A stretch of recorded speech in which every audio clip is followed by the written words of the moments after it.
Anaemia जे आहे तो आपला कमी करतो, मधुमेह म्हणजे आपलं ते शुगर त्यांच्यावरती काम करतं, ऑर्थरायचे ते सांधेवात जे असतं ना त्याच्यावर म्हणजे जसे जसे वय वाढते तर तसंच आपलं प्रभाव कमी होतो आणि आपल्याला पाचनशक्ती हे सुद्धा चांगलं आपलं मजबूत होण्याचं काम करतं.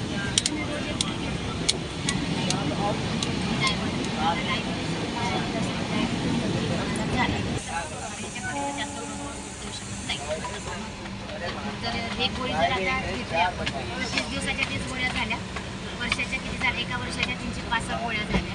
आता तो जवळजवळ याच्या आधी 4-5 वर्षापासून गोळ्या खातो आणि मरेपर्यंत गोळ्याच खातो. ती हजारामध्ये जाणार ना गोळ्या. 365 तर एकाच वर्षाच्या झाल्या गोळ्या. आता त्याने एक केला तरी 10 वर्ष किंवा 20 वर्ष